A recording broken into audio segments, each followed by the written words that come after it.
हमें हमेशा स्वच्छ राजनीति करने वाला, पूर्ण ईमानदारी से राजनीति करने वाला, पूरी निष्ठा के साथ राजनीति करने वाला, भ्रष्टाचार रहित राजनीति करने वाला, इस प्रकार के व्यक्ति का चुनाव हमें करना चाहिए। तो इस प्रकार की बात रखते हुए मैं सबसे पहले तो आप सभी को अपना मैं परिचय देता हूं। मेरा नाम दीपक कड़वासरा है। मेरी शैक्षणिक योग्यता, मैं आईआईटी दिल्ली से कंप्यूटर साइंस में बीटेक हूं। आईआईटी जेईई 2006 में मैंने ऑल इंडिया रैंक 73 प्राप्त की थी। उसके बाद मैंने 2 वर्ष नौकरी की टेक्निकल फील्ड में, और उसके बाद में मैंने आईआईएम बैंगलोर से मैंने एमबीए किया। जब मैं पढ़ाई कर रहा था, उस पढ़ाई के समय में मेरे मन में कुछ विचार चल रहे थे। मेरे मन में विचार चल रहे थे कि मैं ये सब पढ़ाई कर रहा हूं, मैंने तकनीकी शिक्षा भी प्राप्त की और मैंने प्रबंधन की शिक्षा भी प्राप्त की, लेकिन यह जो मैं शिक्षा प्राप्त कर रहा हूं, इस शिक्षा का मैं अपने बाड़मेर वासियों के लिए कैसे उपयोग कर पाऊंगा। हमारे क्षेत्र में जो सभी शिक्षा प्राप्त करके जो सेवा करना चाहते हैं, वो लंबे समय तक नौकरी करते हैं या व्यवसाय करते हैं, उसके बाद में वो सेवा के लिए प्रयास करते हैं। लेकिन मेरा जो बचपन से जो वातावरण रहा, उस वातावरण ने मेरे मन में सेवा का भाव का जो है, वो मेरे मन में सेवा का भाव का संचार किया, और उसी सेवा के भाव को लेकर मैं यहाँ पर अपनी पढ़ाई पूरी करके बाड़मेर वासियों की सेवा के लिए, आप सबकी सेवा के लिए आपके बीच में आया। और लंबे समय से मैं विश्व की सबसे बड़ी राजनीतिक पार्टी भारतीय जनता पार्टी की विचारधारा, जो बचपन से ही जिस विचारधारा को मैं देखता आया था, यहाँ आकर सक्रिय रूप से जुड़ा, और मैंने पार्टी में विभिन्न दायित्वों, विभिन्न प्रकार के जो भी संगठन ने मुझे कार्य सौंपा, वो सब कार्य करते हुए आप सबके बीच में लंबे समय से हूं। आप सबके सुख दुख में मैं उपस्थित रहा, आपकी समस्याओं को सुना, और निरंतर जो है ये कारवां चलता रहा है। और इसका जो ये परिणाम हुआ कि आज उस पार्टी ने मुझे यहाँ विधानसभा बाड़मेर से भारतीय जनता पार्टी के प्रत्याशी के रूप में आप सबके बीच में सेवा करने के लिए एक अवसर प्रदान किया है। उसके साथ ही मैं बचपन से ही राष्ट्रीय स्वयंसेवक संघ का स्वयंसेवक रहा हूं। संघ की जो बातें हैं, जो विचारधारा है, उसने मुझ में राष्ट्रवाद की भावना का एक विचार प्रकट किया, और सनातन संस्कृति से जो हम जो जुड़ाव रखते हैं, इस तरह के जो कई विचार हैं, उन विचार का मुझ में जो है भाव प्रकट हुआ। साथ ही अपने पारिवारिक पृष्ठभूमि की बात करूं तो मैं एक राजनीतिक परिवार से संबंध रखता हूं। मेरे दादाजी स्वर्गीय श्री तगाराम जी चौधरी, जो बाड़मेर मुख्यालय से पहली बार कमल खिलाने वाले विधायक रहे, और उन्हें जो आप सबने अपना आशीर्वाद प्रदान किया, भारी आशीर्वाद प्रदान किया था 2003 में, और उन्होंने भी उन 5 सालों में पूर्ण ईमानदारी, पूर्ण निष्ठा के साथ में, बिना किसी भ्रष्टाचार के, बिना किसी भेदभाव के आप सबकी सेवा की, और आपने भी उन्हें अपना पूरा आशीर्वाद प्रदान किया। साथियों, जैसा कि आप सभी जानते हैं कि हमारे देश में पिछले लगभग 10 सालों से एक ऐसे जो देव पुरुष हैं, हमारे देश का जो है नेतृत्व कर रहे हैं, जो कि विश्व के सबसे लोकप्रिय नेता हैं, और उन्होंने पिछले लगभग 10 सालों में विकास के, जन सेवा के, गरीब कल्याण के इतने ऐतिहासिक कार्य किए हैं कि हम सब देशवासी गौरव का अनुभव करते हैं। इस प्रकार की जो सारी बातें हैं, वो सारी बातें हम निरंतर सुनते आए हैं। माननीय यशस्वी प्रधानमंत्री श्री नरेंद्र मोदी जी, उनके श्रीमुख से, और जो पूरा विश्व है, वो विश्व जो है वो आज के समय में मोदी जी का गुणगान कर रहा है। तो ये हम सब के लिए गौरव की बात है। माननीय मोदी जी जो गारंटी कहते हैं, उस गारंटी को पूरा करके रहते हैं, क्योंकि मोदी का मतलब है गारंटी पूरी होने की गारंटी। और राजस्थान के लिए भी माननीय मोदी जी ने कुछ गारंटियां आप सबके सामने प्रस्तुत की है, जो कि आपनो अग्रणी राजस्थान के संकल्प पत्र के रूप में आप सबके सामने है। जो हमारे साथी उस संकल्प पत्र को नहीं देख पाए हैं, तो मैं उसके कुछ जो महत्वपूर्ण बिंदु है वो आप सबके सामने रखना चाहता हूं। मोदी सरकार ने किसान कल्याण के लिए ऐतिहासिक कार्य किए हैं, तो हमारे संकल्प पत्र में जैसा कि अभी किसान सम्मान निधि के प्रतिवर्ष 6,000 रुपए मिल रहे हैं, तो राजस्थान में भाजपा की सरकार बनेगी और निश्चित रूप से बनने जा रही है, तो हमारे जो किसान हैं उन्हें जो ये किसान सम्मान निधि की राशि है वो प्रतिवर्ष बढ़ाकर 12,000 रुपए की जाएगी। उसके साथ ही लाड़ो प्रोत्साहन योजना, उसके अंतर्गत बालिका के जन्म पर 2 लाख के सेविंग बॉन्ड में वित्तीय सहायता भी प्रदान की जाएगी। और जैसा कि मैं आईआईटी से पढ़ा हूं, तो आईआईटी की ही तर्ज पर राजस्थान में राजस्थान इंस्टीट्यूट ऑफ टेक्नोलॉजी, जो हमारे युवाओं के लिए एक बड़ा जो है वो उनके लिए एक लाभ का बिंदु होगा। और साथ ही जो हमारा मेडिकल में जो इंस्टीट्यूट है एम्स के तर्ज पर Rajasthan institute of medical science की है स्थापना वो है की जाएगी। साथ ही जो ये राजस्थान की जो भ्रष्ट कांग्रेस सरकार है, इस कांग्रेस सरकार ने जो युवाओं के भविष्य के साथ खिलवाड़ किया है वो किसी से छुपा नहीं है। लेकिन जब प्रदेश में भाजपा की सरकार बनेगी तो युवाओं को अगले 5 वर्षों में 2.5 लाख सरकारी नौकरियां प्रदान की जाएगी। और कांग्रेस राज में जो नीलाम हुई जो हमारी किसानों की जमीनें हैं, यह जो कांग्रेस सरकार है ये धोखे से सत्ता में आई थी। इन्होंने 1 से लेकर 10 तक की गिनती करके कहा था कि हम किसानों का संपूर्ण कर्जा माफ कर देंगे, लेकिन वो नहीं कर पाए। लेकिन जब राजस्थान में भाजपा की सरकार बनेगी तो जो किसानों की जमीन है उनका उचित मुआवजा मिले, इसके लिए एक मुआवजा नीति भी लाई जाएगी। इसके साथ ही प्रदेश के सभी गरीब परिवारों की छात्राओं को केजी से लेकर पीजी तक मुफ्त गुणवत्तापूर्ण शिक्षा प्रदान की जाएगी, जो भी हमारा एक अभूतपूर्व संकल्प है। उसके साथ ही 40,000 करोड़ रुपए के निवेश के साथ भामाशाह हेल्थ इंफ्रास्ट्रक्चर मिशन की शुरुआत है वो बाड़मेर में की जाएगी, राजस्थान में की जाएगी, क्षमा चाहूंगा।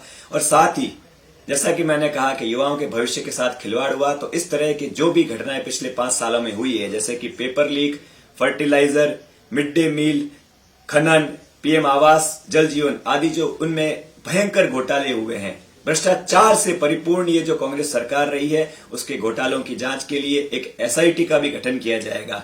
और साथ ही जैसा कि हम सब जानते हैं कि कोरोना के समय में हमारे यशस्वी प्रधानमंत्री माननीय नरेंद्र मोदी जी ने प्रधानमंत्री गरीब कल्याण योजना उसमें हमारे गरीब परिवारों को उपलब्ध कराया था। तो ये एक और निर्णय हमारी जो आगामी भाजपा सरकार है वो करेगी कि गरीब कल्याण योजना के जो लाभार्थी है उनको 5 साल तक मुफ्त राशन प्रदान किया जाएगा। तो आप सब इस बात से आप में ये विश्वास प्रकट हुआ है कि जिस तरह से पिछले 10 सालों में माननीय मोदी जी ने गरीब कल्याण के लिए, अंत्योदय के लिए बाड़मेर की सुदूर ढाणी में बैठे हमारे बाड़मेर वासियों तक के लिए इस तरह के जो कार्य किए हैं, उन्हीं कार्यों को आगे बढ़ाते हुए राजस्थान की जो भाजपा सरकार है वो हर वर्ग के लिए, हर वर्ग की आवश्यकताओं के लिए, हर वर्ग की समस्याओं को दूर करने के लिए ऐतिहासिक कार्य करेगी। तो वहीं दूसरी ओर मैं कांग्रेस सरकार की गारंटियों की बात करूं। अब कांग्रेस सरकार की गारंटी का मतलब है गारंटी पूरी ना होने की गारंटी। अब कांग्रेस सरकार कहती है कि हमारे जो महिला है, परिवार की महिला मुखिया को हर साल 10,000 रुपए दिए जाएंगे। मैं उनसे पूछना चाहता हूं कि आपने पिछले 5 वर्षों में महिलाओं के लिए क्या किया? उल्टा राजस्थान को महिला अत्याचार और भ्रष्टाचार में नंबर 1 पर ला दिया है। आज जब भी हम अखबार खोलते हैं, पढ़ते हैं, तो उसमें आता है कि कहीं न कहीं एक महिला दुष्कर्म की घटना हो गई है, महिलाओं के साथ में अत्याचार हो रहा है, आज महिलाओं को अपनी सुरक्षा की चिंता हो रही है। इस तरह का जो कार्य है वो है इस कांग्रेस सरकार ने ला खड़ा किया है। तो आप किस तरह की गारंटी दे रहे हैं? आप कह रहे हैं कि 2 रुपए प्रति किलो गोबर खरीदेंगे। मैं कांग्रेस वालों से पूछना चाहता हूं कि जब राजस्थान में जब लंपी की बीमारी फैली हुई थी, भयंकर रूप से फैली हुई थी, उस समय आप कहां थे? जो आज आप कह रहे हैं कि 2 रुपए प्रति किलो गोबर खरीदेंगे, तब उस समय जो हमारी गौ माता है उनकी रक्षा करने के लिए आप कहां थे? यहाँ के जो मुखिया, यहाँ जो पिछले 15 सालों से जो राज में बैठे हैं, जो गौ सेवा आयोग के अध्यक्ष है, वो उस समय कहां पर थे? ये सवाल हमको करने चाहिए। और साथ ही अभी जो कह रहे हैं कि 15 लाख रुपए तक का मुफ्त बीमा और हर विद्यार्थी के लिए अंग्रेजी मीडियम शिक्षा की गारंटी। अरे आपने शिक्षा का जो भट्टा बिठा दिया है वो किसी से छुपा नहीं है। यदि आपको शिक्षा की इतनी चिंता होती तो आप राजस्थान में स्टाफ की चिंता करते, जो स्कूलें खुली है उसके अंदर अच्छा स्टाफ लगाते, गुणवत्तापूर्ण शिक्षा देते। इस तरह के जो ये धोखे की गारंटियां हैं, ये गारंटियां नहीं देते। सरकारी कॉलेज के पहले साल के विद्यार्थियों को आप लैपटॉप देंगे। आज आप बाड़मेर में जो कॉलेज, उस कॉलेज की हालत देख लीजिए, आज उसकी बिल्डिंग देख लीजिए। बाड़मेर एक औद्योगिक नगरी के रूप में विकसित हो रहा है, लेकिन आज जब सरकारी कॉलेज में प्रवेश करते हैं तो हमें बड़ी शर्म महसूस होती है कि हमारा जो सबसे बड़ा गवर्नमेंट कॉलेज है, उस कॉलेज की क्या हालत हो रखी है।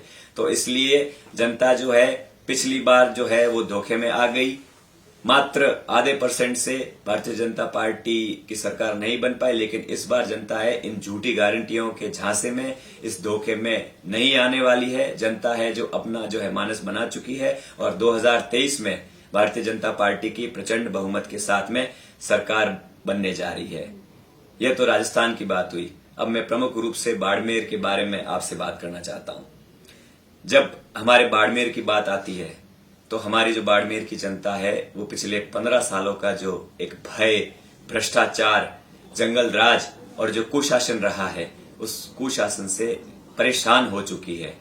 आज बाड़मेर शहर का, बाड़मेर ग्रामीण क्षेत्र का क्या हाल हो गया है वो किसी से छुपा हुआ नहीं है। आज बाड़मेर के विकास के बारे में जब सवाल पूछे जाते हैं तो यहाँ के जो प्रतिनिधि हैं, जो विधायक हैं, वो इधर उधर की बातें करने लगते हैं। उनके पास में जवाब देते नहीं बनता। जनता पूछ रही है लेकिन विधायक जो हैं वो जवाब देने से कतरा रहे हैं। तरह तरह की थोथी बातें करते हैं, लेकिन उस बातों से कोई सार नहीं है। जनता जो है परेशान है और जनता ये मानस बना रही है कि इस बार कांग्रेस सरकार है। यहाँ जो बाड़मेर में 15 सालों का जो कुशासन रहा है, उस कुशासन का, उस अकाल का इस बार अंत करना है और बाड़मेर मुख्यालय पर भारतीय जनता पार्टी का भारी बहुमत के साथ में कमल निश्चित रूप से खिलाना है। जो माननीय विधायक हैं, वो विधायक 15 साल से यहां पर जमे हुए हैं। उन्होंने उस लोकतंत्र के सिंहासन को, जनता के सिंहासन को अपना सिंहासन बना दिया है। आज उनके आसपास की जो मंडली है, उस मंडली की बस जेब कैसे भरी जाए, उसी की चिंता उन्होंने 15 साल की। सरकारी जमीनों का बंदर बांट करते रहे। यहां बाड़मेर जो नगर परिषद है वो भ्रष्टाचार का, अरबों रुपए के भ्रष्टाचार का अड्डा बन गया है। आज बाड़मेर शहर की जो हालत हो गई है, उसे देखकर बड़ी चिंता होती है कि क्या हाल हो गया है बाड़मेर शहर का। उसके साथ ही जो हमारी मूलभूत सुविधाएं हैं, वो मूलभूत सुविधाएं लोगों तक नहीं पहुंच पा रही। बाड़मेर शहर में घरों में पानी नहीं पहुंच पा रहा है, सड़कें टूटी हुई है, सीवरेज का तो अता पता ही नहीं है। इतनी बार सीवरेज के टेंडर हो गए, लेकिन आज भी सीवरेज की स्थिति जस की तस है।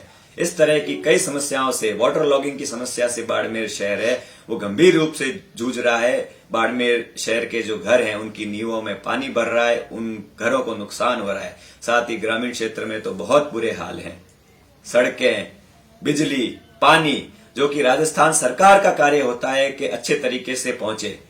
केंद्र सरकार अपनी ओर से सड़कों के मामले में पूरा प्रयास कर रही है और उसका जो परिणाम है आपके सामने है कि आज जो बाड़मेर है वो नेशनल हाईवेज के माध्यम से बड़े अच्छे तरीके से जुड़ा हुआ है। आज हमारे यहाँ से बड़े बड़े नेशनल हाईवेज निकल रहे हैं, तो वहीं दूसरी ओर जो बाड़मेर ग्रामीण की जो सड़कें हैं वो सड़कें किस खस्ता हाल में हैं। सड़कें तो ऐसी है कि बन भी जाती है तो थोड़े समय में 10-15 दिन, 20 दिन, अधिक से अधिक 1 महीना चल पाती है, क्योंकि वो सड़कें नहीं है, वहां पे तो एक लेप किया हुआ है। इस तरह की हालत जो है वो बाड़मेर की हो गई है।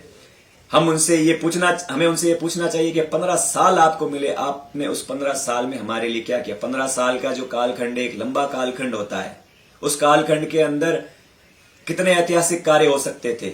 जिस दिशा में बाड़मेर को आगे बढ़ना चाहिए था, इन 15 सालों में बाड़मेर जो है विपरीत दिशा में आ गया है। वहीं दूसरी ओर 2003 से 2008 में दादाजी श्रद्धेय स्वर्गीय सीताराम जी चौधरी आप सबके बीच में सेवक के रूप में रहे और उस समय में उन्होंने बाड़मेर में विकास की गंगा बहा दी। जिस भी गांव ढाणी जाओ, शहर में जाओ, तो उन सब के पास में कोई न कोई उदाहरण होते हैं कि दादाजी स्वर्गीय सीताराम जी चौधरी ने हमारे लिए ये कार्य किया, हमारे लिए ये कार्य किया। उन सब के पास में कोई न कोई गिनाने की एक अच्छी बात होती है और ये बात जो है वो आप सबने, जब मैं आपके बीच में आया, आपने मुझे बताई। वहीं दूसरी ओर एक और बात करूं कि हमारी भारतीय जनता पार्टी है वो, उसकी विचारधारा में अंत्योदय है, गरीब कल्याण है। हमारी जो पंच निष्ठाएं हैं वो पंच निष्ठाएं इतनी मजबूत हैं। हमारा जो एक बेस है, जो आधार है वो इतना मजबूत है। डॉक्टर श्यामा प्रसाद मुखर्जी, पंडित दीनदयाल उपाध्याय, श्रद्धेय अटल बिहारी वाजपेयी सरीखे जो हमारे महापुरुष है, उन महापुरुषों ने भारतीय जनता पार्टी की आधारशिला रखते हुए आज ऐसा भारतीय जनता पार्टी को एक रास्ता दिखाया कि वो जो छोटा सा बीज है, आप सभी कार्यकर्ताओं की मेहनत से, आपके परिश्रम से भारतीय जनता पार्टी आज इस स्थिति में है कि यह विश्व की सबसे बड़ी राजनीतिक पार्टी बन गई है। यह आप सबकी मेहनत से, आप सबके परिश्रम से संभव हुआ। जब हम पार्टी की बात आती है तो जो कार्यकर्ता पार्टी में कार्य करता है, पार्टी भी उस कार्यकर्ता को पूरा मान सम्मान देती है। जब भी अवसर आते हैं तो पार्टी उन्हें यह अवसर, जब भी बात आती है तो पार्टी उन्हें अवसर प्रदान करती है कि वो जनसेवा के कार्य करें। तो मैं आपसे ये भी निवेदन करना चाहता हूं कि जब भारतीय जनता पार्टी परिवार का कोई सदस्य जो पहले परिवार में था और अब परिवार में नहीं है, तो उनसे भी यह पूछना चाहिए कि जब आपको जनसेवा के अवसर मिले थे, पूर्ण सम्मान मिला, लेकिन जब आपको जनसेवा के अवसर मिले थे तब उस समय आपने क्या किया? उन समय की बात अवश्य आपको पूछनी चाहिए, क्योंकि वही प्रश्न जो है वो आगे के भविष्य का निर्माण करेंगे। अगर उन प्रश्नों का आपको कोई सीधा उत्तर नहीं मिलता है तो मुझे लगता है कि आपको इस बारे में विचार करना चाहिए। सत्ता प्राप्ति जो है ये इनके प्रकार है, इनसे सत्ता प्राप्ति हमारा लक्ष्य नहीं होना चाहिए। हमारा लक्ष्य होना चाहिए कि कौन योग्यता के आधार पर हमारी जो है वो बेहतर सेवा कर पाएगा, यह हमारा जो है प्रश्न होना चाहिए। तो इस प्रश्न का उत्तर मैं आपको कैसे विश्वास दिला सकता हूं, उसके लिए मैंने आपके समक्ष एक संकल्प पत्र रखा है। उस संकल्प पत्र के ध्येय में यह बात तो है ही कि हमारी जो मूलभूत आवश्यकताएं हैं, मूलभूत सुविधाएं हैं, वो बेहतर तरीके से आप सबके सामने कैसे पहुंचे। उसके साथ में जो मेरी शिक्षा मैंने प्राप्त की है, चाहे तकनीकी शिक्षा हो, चाहे जो मेरी प्रबंधन की शिक्षा हो, उस शिक्षा का उपयोग मैं आप सबकी सेवा में बेहतर तरीके से कैसे कर पाऊं, इसके लिए मैंने जो है वो एडवांस्ड जो बातें हैं, वो बातें एक विजन के रूप में आपके सामने, मेरे विचार विजन के रूप में आपके सामने रखे। और वो कोई ऐसे विचार नहीं है कि जो पूरे न हो पाए। मैंने कोई बहुत बड़ी बड़ी इतनी बातें कर दी कि नहीं, कि वो पूरी होने जैसे नहीं है, ऐसा मैंने नहीं किया है। मैं जो बातें पूरी कर पाऊंगा और निश्चित रूप से आप जब मुझे आशीर्वाद प्रदान करेंगे तो वो मैं कर पाऊंगा, वही बातें मैंने आपके समक्ष रखी है। तो मैं मुख्य रूप से उन बातों के ऊपर आप सबके बारे में अपने विचार रखूंगा। पहला, बाड़मेर शहर से शुरुआत करें तो हमारे बाड़मेर शहर में, जैसा कि मैंने कहा कि वाटर लॉगिंग की समस्या है, वो बड़ी ही तेज गति से बढ़ रही है। तो वाटर लॉगिंग क्या होता है कि हमारा जो जल स्तर है, भूमि का जल स्तर है, वो शहर में बढ़ता जा रहा है। उस जल स्तर के बढ़ने के कारण हमारे जो घरों की नींवें हैं, उस नींवों में पानी जमा रहता है, वो नींवें जो है कमजोर हो रही है। और हमारा जो इस प्रकार का जो खतरा है, जो घर हमने अपने जीवन की पूंजी जमा जमा करके जो घर बनाए हैं, जिसमें हमारा भाव जुड़ा है, हमारा भाव इतना मजबूत है कि वो घर इस बात को सहन कर पा रहे हैं, लेकिन आने वाले समय में यदि समस्या का समाधान नहीं किया गया तो वो हम सब के लिए खतरा बन जाएगा। तो इस खतरे को दूर करने के लिए मैंने कहा कि बाड़मेर जो शहर है उसको स्पंज सिटी के रूप में विकसित करने की आवश्यकता है। अब आप मुझसे पूछेंगे कि स्पंज शहर या स्पॉन्ज सिटी क्या होता है। तो जैसा कि आपने देखा होगा कि स्पंज होता है, जो पीले कलर का जो हम देखते हैं स्पंज, तो स्पंज को जब पानी में डालते हैं तो वो पानी सोख लेता है, और जब हम उसे निचोड़ते हैं तो वो पानी निकाल देता है। तो इसका सामान्य सा अर्थ ये है कि जो हमारा जो भगवान जो है, जो हमें अमृत रूपी जो जल प्रदान करता है बरसात के माध्यम से, उस जल का हम अच्छे तरीके से स्टोरेज कैसे कर पाएं, और जब हमें आवश्यकता हो तो उसका हम उपयोग कैसे कर पाएं। वो जो अमृत रूपी जल है, जब हम उसको स्टोरेज नहीं कर पाते हैं तो वही पूरे शहर से होता हुआ शहर में गंदगी करता हुआ निकल जाता है, और जो है बाड़मेर शहर वासियों को भुगतना पड़ता है। वाटर लॉगिंग की समस्या है वो बहुत तेज गति से बढ़ रही है। तो उसके निस्तारण के लिए मेरे पास में एक स्पंज सिटी प्रोजेक्ट है जो मैंने आप सबके सामने प्रस्तुत किया है। वहीं दूसरी ओर मुझे गर्व होता है कि हमारे जो युवा है, वो बाड़मेर के युवा है, चाहे कोई भी क्षेत्र ले लीजिए, चाहे शिक्षा ले लीजिए, चाहे खेल ले लीजिए, उन सब क्षेत्रों में हमारे बाड़मेर का जो लोहा है वो पूरे भारत में मनवा रहे हैं। शिक्षा में अच्छे जो परीक्षाएं हैं, उन परीक्षाओं में अच्छी रैंक प्राप्त कर रहे हैं, और उसके साथ ही खेल के क्षेत्र में भी ओलंपिक तक जा पहुंचे। लेकिन उसके साथ ही मुझे यह पीड़ा भी होती है कि वो सब जो पहुंच रहे हैं वो किन अभावों में, किन समस्याओं का सामना करते हुए पहुंच रहे हैं। तो मेरा यह भी विजन रहेगा कि वो जो समस्याएं हैं, उन समस्याओं को मैं कैसे दूर करूं। शिक्षा के क्षेत्र में मैंने बात की, जैसे कि बाड़मेर में जो हालत हो गई है वर्तमान में सरकारी कॉलेजों की, तो यहाँ बाड़मेर में एक बहुसंख्या विश्वविद्यालय की स्थापना होनी चाहिए। बाड़मेर में जो कंपनी है, करोड़ों रुपए का राजस्व जो है वो यहाँ बाड़मेर से मिलता है। CSR फंड के तहत कई प्रकार के प्रोजेक्ट किए जाते हैं, लेकिन आप मेरी बात मानिए कि हमारी शिक्षा के ऊपर जो है वो जो पैसा है वो लगना चाहिए और निश्चित रूप से लगना चाहिए। इसके लिए बाड़मेर में एक बहुसंकाय विश्वविद्यालय की स्थापना होनी चाहिए, क्योंकि जब मैं मेरे युवा साथियों को पूछता हूं कि आप 12वीं पास करने के बाद में कहाँ पढ़ रहे, तो उसमें से अधिकांश का जवाब होता है कि मैं दिल्ली पढ़ रहा हूं, मैं साउथ में पढ़ रहा हूं, मैं कहीं नॉर्थ में पढ़ रहा हूं। इस तरह के जो जवाब हैं, और कहीं गुजरात में पढ़ रहा हूं, इस तरह के जवाब मुझे सुनने को मिलते हैं। तो मेरा ये सपना है कि बाड़मेर में एक बहुसंकाय विश्वविद्यालय बने, ताकि चाहे किसी भी फील्ड में आप जाना चाहते हैं, वो जो पढ़ाई है वो आप बाड़मेर से ही पूरी कर पाए। इसके साथ ही जैसा कि मैंने कहा कि हमारा जो खेल का क्षेत्र है, उस खेल के क्षेत्र में हमने कीर्तिमान स्थापित किए हैं, चाहे कोई भी खेल ले लीजिए। और यह भी मेरा मानना है कि अगर यहाँ के खिलाड़ियों को, हमारे खिलाड़ी भाई बहनों को अगर बेहतरीन सुविधाएं मिले, तो वो ओलंपिक में मेडल लाएंगे, बाड़मेर के लिए लाएंगे, जो हमारे बाड़मेर के लिए और हमारे देश के लिए गौरव की बात होगी। तो इसके लिए बाड़मेर में यदि एक मल्टी यूटिलिटी स्पोर्ट्स कॉम्प्लेक्स की स्थापना की जाए, तो वो बाड़मेर के हमारे जो खिलाड़ी हैं उनको प्रोत्साहन मिलेगा और वो जो है कीर्तिमान स्थापित करेंगे। आज आदर्श स्टेडियम की जब बात आती है, मैं बचपन से देख रहा हूं कि स्टेडियम जिस स्थिति में था आज उसी स्थिति में, उसके अलावा इस तरह का कोई खेल का मैदान नहीं है या इस तरह की कोई सुविधाएं नहीं है कि जिससे हमारे खिलाड़ियों को प्रेरणा मिल सके, सुविधाएं मिल सके। तो इसलिए बाड़मेर में स्पोर्ट्स कॉम्प्लेक्स बनाने की महती आवश्यकता है। इसके साथ ही हमारे किसानों की बात करूं तो बाड़मेर जो है, अगर बाड़मेर और इस मारवाड़ क्षेत्र को एक ऑर्गेनिक हब के रूप में विकसित किया जाए, प्रयास चल भी रहे हैं बाड़मेर जिले के लिए, तो ये पूरा जो मारवाड़ क्षेत्र है उसको अगर यदि एक ऑर्गेनिक हब के रूप में विकसित किया जाए, तो इसका जो लाभ है वो निश्चित रूप से हमारे यहाँ के किसानों को मिलेगा। इसके साथ ही जैसा कि बाड़मेर में कई कंपनीज काम कर रही हैं, तो बाड़मेर को, जैसे बाड़मेर में जो काला सोना कहते हैं तेल वो निकल रहा है, कोयला लिग्नाइट निकल रहा है और अन्य भी खनिज पदार्थ निकल रहे हैं। तो इन सारे जो है अलग अलग स्थानों पर जो ये कार्य चल रहे हैं, उन सब के लिए अगर एक इंडस्ट्रियल कॉरिडोर की स्थापना की जाए, तो हमारे जो यहाँ युवा हैं उन युवाओं को रोजगार के बेहतर अवसर मिलेंगे। और हमारे जो हम कहते आए हैं कि बाड़मेर दुबई बनेगा, तो बाड़मेर दुबई के रूप में जो है वास्तविक रूप में विकसित होना शुरू हो जाएगा। इसके साथ ही बाड़मेर में स्टार्टअप, इंक्यूबेशन और इनोवेशन सेंटर की स्थापना की जाए, क्योंकि मारवाड़ी है वो व्यवसाय में, वो व्यापार में अपनी एक अलग स्किल रखते हैं। तो अगर दक्षता रखते हैं, अगर यहाँ बाड़मेर में इस तरह के सेंटर की स्थापना की जाए, उसकी स्थापना से बाड़मेर के युवा हैं उन युवाओं को रोजगार के अवसर मिलेंगे। और जो हमारे जो ये सुजेश्वर पहाड़ी है, उस सुजेश्वर पहाड़ी का अगर ऑक्सीजोन के रूप में यदि उसका विकास किया जाए, तो स्वास्थ्य और अन्य जो लाभ है वो भी हमें मिलेंगे। साथ ही जैसा कि हमारे जो पास में जैसलमेर जिला है, जैसलमेर जिला जो है आज एक पूरे विश्व में टूरिस्ट डेस्टिनेशन बन गया है।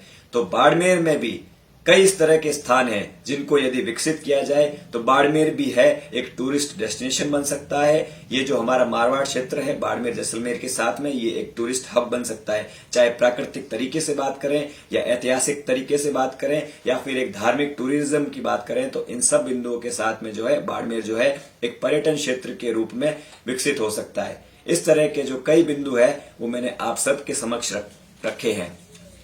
जब हमारे जनप्रतिनिधि हमारे सामने आते हैं, जब वोट मांगने के लिए लोग आते हैं, तो हमें उनसे ये पूछना चाहिए कि हाँ, आप हमारी समस्याएं गिना रहे हैं, सब बता रहे हैं कि हमारी ये समस्या है। वो समस्याएं तो हम भी भली भांति जानते हैं, लेकिन उन समस्याओं का जो है वो समाधान आप कैसे करेंगे, आपका क्या विजन है, आपका क्या जो है रूट मैप है, आपका क्या रोड मैप है, वो रोड मैप आप हमें बताइए। उस रोड मैप के आधार पर हम ये निर्णय करेंगे कि आप जो है हमारी सेवा बेहतर तरीके से कर पाएंगे या नहीं कर पाएंगे। तो यह जो है ये प्रश्न आपको उनसे अवश्य करना चाहिए। तो वही जो उस प्रश्न का उत्तर है मैंने संकल्प पत्र के रूप में आप सबके सामने रखा है। यदि आप मुझे इस अवसर पर भारी आशीर्वाद प्रदान करेंगे, तो निश्चित रूप से आने वाले समय में पूर्ण ईमानदारी के साथ, पूरी निष्ठा के साथ 24 घंटे 365 दिन और कई सालों तक लगातार मैं आप सबकी सेवा में उपस्थित रहूंगा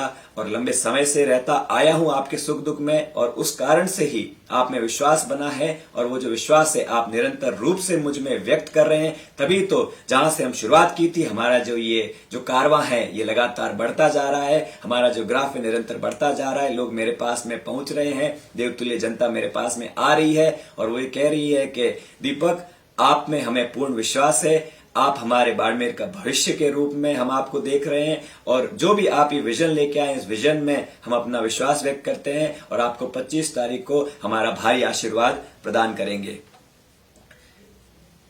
प्रिय बाड़मेर वासियों, जब हम राजनीति की बात करते हैं तो राजनीति का जो है लक्ष्य होता है वो जनता की सेवा करना, सुशासन स्थापित करना, इस तरह के जो है ध्येय होता है वो राजनीति में जो आते हैं उनको रखना चाहिए। तो इसी भाव को लेकर जो ये संकल्प पत्र है ये मैंने आपके सामने प्रस्तुत किया है। एक और बात उसके साथ में ये भी कहना चाहता हूं, मैंने आपके सामने संकल्प पत्र प्रस्तुत किया है और मुझे आपका जब आशीर्वाद मिलेगा और मुझे सेवक के रूप में आपकी सेवा करने का जब अवसर मिलेगा और निश्चित रूप से आप मुझे प्रदान कर रहे हैं, तो उसके साथ ही मैं नियमित रूप से आप सबके सामने अपना जो है निरंतर रिपोर्ट कार्ड प्रस्तुत करूंगा और उस रिपोर्ट कार्ड के आधार पर जवाबदेही तय होगी कि हाँ आपने जो बात रखी थी आप उस दिशा में कैसे आगे बढ़ रहे हैं। तो मैं निरंतर रूप से मैं आपको विश्वास दिलाता हूं कि मैं अपना, जैसे मैंने कहा पहले भी कहा था, मुझसे लोग पूछते थे कि आपने इतनी पढ़ाई की है तो आपका विजन क्या है, तो मैंने कहा था कि मैं अपना जो विजन है वो सही समय पर पूरा का पूरा आप सबके सामने रखूंगा। तो इसके साथ ही आज इस फेसबुक लाइव कार्यक्रम में मैं आपके सामने कहना चाहता हूं कि उस विजन को मैंने प्रस्तुत किया, उसके साथ ही जब आप मुझे अपने प्रतिनिधि के रूप में चुनेंगे तो मैं नियमित रूप से अपना जो रिपोर्ट कार्ड है वो आपके समक्ष रखूंगा, आप सभी का फीडबैक भी लूंगा कि मैं जो दिशा में जा रहा हूं उसमें क्या कमियां हैं और तुरंत रूप से उन कमियों को दूर करने का भी प्रयास करूंगा। अंत में मैं ये कहना चाहता हूं कि हमारी व्यस्तता चुनाव के समय में रही, उस कारण से मैंने संपर्क करने का प्रयास किया है, लेकिन आप में से कई बंधु हो सकते हैं, भगिनी हो सकते हैं जिन तक मैं नहीं पहुंच पाया हूं। तो आप उस व्यस्तता को देखकर आप ये माने कि मैं आपका बेटा हूं, मैं आपका पोता हूं, आपका भाई हूं, तो आपको मुझे आशीर्वाद प्रदान करना है। ये जो एक छोटा सा पौधा है इसे आपको बड़ा बनाना है अपने आशीर्वाद रूपी पानी खाद से, और यह पौधा बड़ा होकर आप सभी को ही फल देगा। और यह मुझे पूरा विश्वास है कि आप मुझे 25 तारीख को बटन नंबर 2 कमल के फूल के निशान के सामने वाला जो बटन है उस बटन को दबाकर आप अपने इस बेटे को भारी आशीर्वाद प्रदान करेंगे। यह बात लेकर, यह निवेदन लेकर, यह आपके चरणों में विनती करता हुआ आज मैं आप सबके बीच में उपस्थित हुआ हूं। जब हम मत देने जाते हैं, जब हम वोट करने जाते हैं, तो जब उस मतदान केंद्र के उस कक्ष में हम जाते हैं, तो जब हम वोट देते हैं तो वोट अपनी अंतरात्मा से देते हैं। बाहर का किसी भी प्रकार का वातावरण हो सकता है, लेकिन जो अंतिम जब हम बटन दबाते हैं तो वोट अपनी अंतरात्मा से आता है। तो मेरा आपसे निवेदन है कि जब उस समय वोट करने जाएं तो जो सारे बिंदु हैं, ये सारे बिंदु जो मैंने आपके समक्ष रखे हैं, आप उन बातों के आधार पर, मेरे सेवा के संकल्प के आधार पर, पूर्ण ईमानदारी पूर्ण निष्ठा से सेवा के संकल्प के आधार पर, जो मेरा जो बैकग्राउंड रहा है, शैक्षणिक बैकग्राउंड, संगठन का बैकग्राउंड, पारिवारिक बैकग्राउंड, उसमें से जो विश्वास जो आप व्यक्त करते आए हैं, उन सब विश्वास के आधार पर जो और भी मैंने जो बिंदु रखे हैं, उन विचारों के आधार पर जब आप वोट देने जाएं तो अपनी अंतरात्मा की आवाज सुने और अपने इस बेटे को, अपने इस पोते को, अपने इस भाई को 25 नवंबर को बटन नंबर 2 पर भारी से भारी आशीर्वाद प्रदान करें। यही आपके चरणों में